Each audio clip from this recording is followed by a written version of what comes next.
shut my door while my mother screamed in the kitchen. I turned the music up, yet I am trying not to listen to every little fight, 'cause neither one was right. I swore I'd never be like them, but I was just a kid back then. Language is the roadmap of a culture. Language is the power, it's the instrument, and it is the life of cultures. It's the instrument of domination and liberation. Honorable Principal, Headmaster, dear teachers, and dear students of St. Michael's Girls Higher Secondary School, warm greetings of the English First 2021. A language festival is a cultural and educational event held by language organizations in different countries around the world. And the purpose of language festivals is to teach and provide information about the world's languages to people interested in languages and cultures, and to show the wealth and diversity of language. Language festivals also aim at demonstrating that all languages in the world are equally important and valuable, and that there should be no major and minor languages. And when we celebrate English First 2021 at St. Michael's Higher Secondary School, it's good that we think about language families, because a look at or a discussion of language families will help us to understand the significance of the great English language, or the great, how significant is the great English language, how important is the great English language, how or why English language is so prominent. That's what we are discussing. And when we think of language families, we have to understand the fact that a language family is a group of related languages that developed from a common historic ancestor.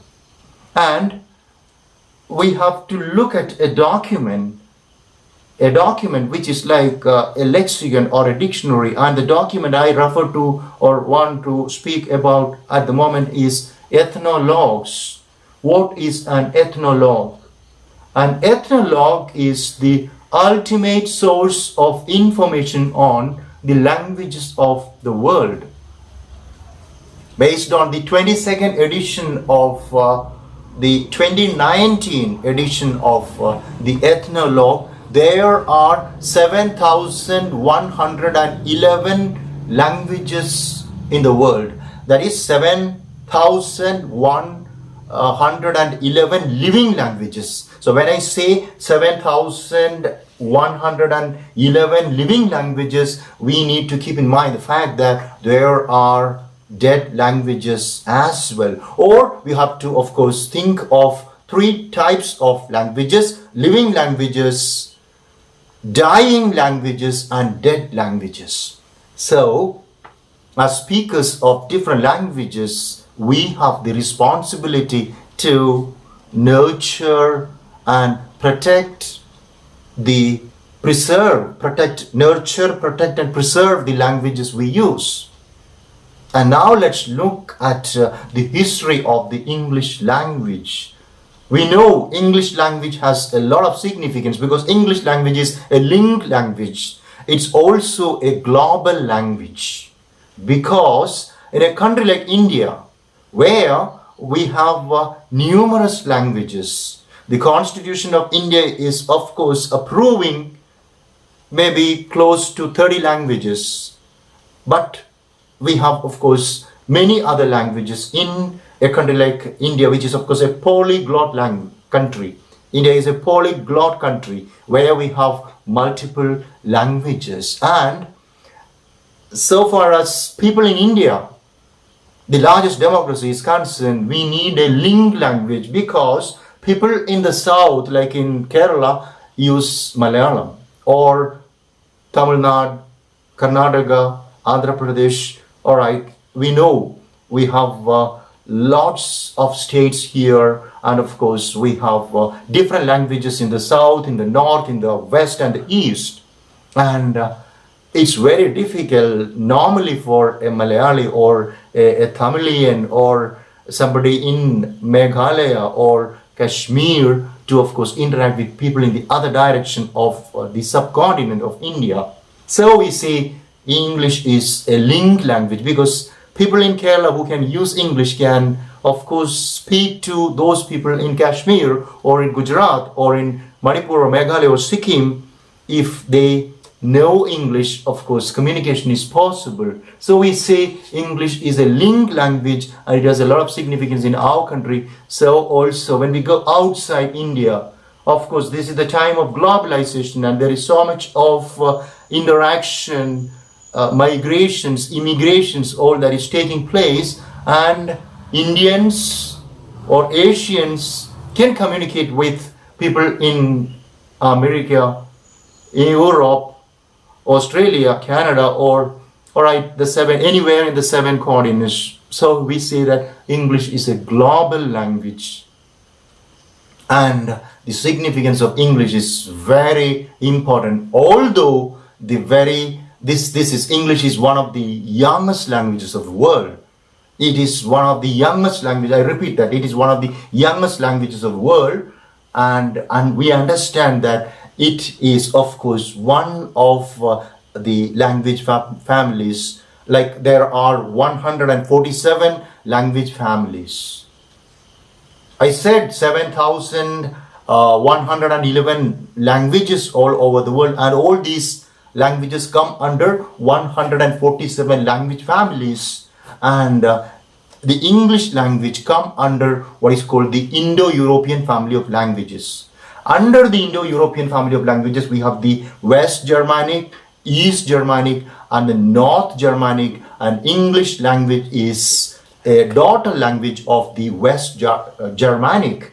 We know when we think of the English people, we have to understand the fact that the English people share a common history and culture. I repeat, the English people share a common history and culture because look at the early inhabitants of Great Britain. We have the Iberians, followed by the Celts, followed by Romans, followed by the Danish people or the Vikings or people from Scandinavia, followed by the Normans, people from France. So understand the fact that English language is not a homogeneous language. It's not a unique language. It's a heterogeneous language because in it we have the Celtic element, we have the Latin element, we have the Roman element, we have, of course, the Anglo-Saxon, and Anglo-Saxon is the word for the Old English. So also we have the French element and the Scandinavian, Norway, Sweden, Denmark, the Scandinavian element. So we say that the English people and the English language share a common history and culture. And now this is the English language. We have to think of the very significance of the English language to we Indians. We know the colonization of India by the Europeans, especially by the British people, and of course Macaulay's introduction of the English education. And since then, English language is used to, of course, train people in the subcontinent for getting things done, of course, for the British people. All right, and Indians began to learn the English language. And now what is the status of English in the Indian subcontinent? All right, we were slaves once. Now we are like conquerors because we have mastered the language. Almost all Indians today can use the English language very proficiently and efficiently, and along with these great writers like William Shakespeare, Charles Dickens, Jane Austen, Virginia Woolf, James Joyce, Emily Bronte, John Keats, J.K. Rowling, Agatha Christie, and many, of course, the romantic poets like William Wordsworth and Keats and all, they are all great masters of the English language. Similarly, we have great writers here in India as well. We have our own Arundhati Roy, 1997 Booker Prize. We have Tagore, Nobel Prize for Literature in 1913. We have Sarojini Naidu, we have R.K. Narayan, Anita Desai, Jhumpa Lahiri, Amitav Ghosh, Mulk Raj Anand, Mahashweta Devi.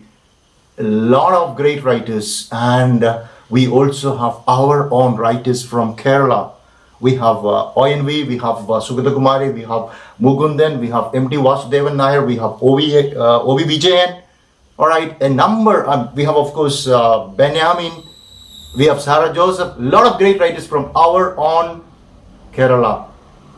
And here we have to understand, through this great language, the English language, the great literature of Vaikom Muhammad Bashir, the great literature of M.T. Vasudevan Nair, the great literature of Sugata Kumari, the great literature of O.V. Vijayan, the great literature of Mugundan is getting translated into English, and people all over in the world understand the very language, the very culture, the diet, the dress code, the very religions, the very festivals, the customs and conventions, the rituals in the different parts of the subcontinent, the largest democracy, India.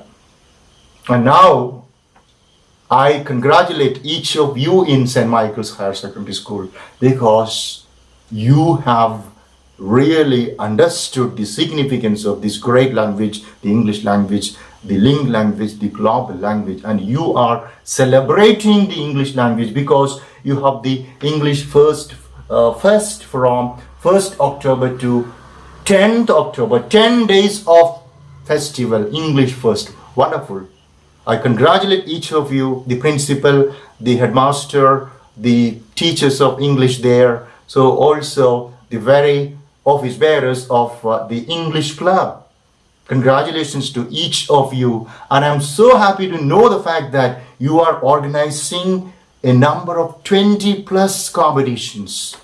Handwriting competition, English song competition, documentary on female English writers, news reading, digital posters, documentary making, dance, spell bee competition, English versification competition, then of course actions. Oh my God, news reading competition, a lot of competitions, and I'm sure with this sincerity, with this diligence, with this enthusiasm, with this dedication, all those young minds in St. Michael's will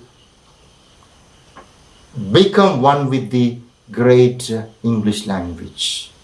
So I'm sure your language skills. The purpose of the fest is to, of course, help you improve your language skills. Your listening, your speaking, your reading, and your writing. And I request each of you students to cooperate with your teachers. Your teachers' sincere efforts must be cared for because it's for your improvement. So just cooperate with them. Use all the opportunities you get. You have a lot of opportunities to speak, to listen to read and write. So let there be more Arundhati Roys. Let there be more Sarojini Naidus.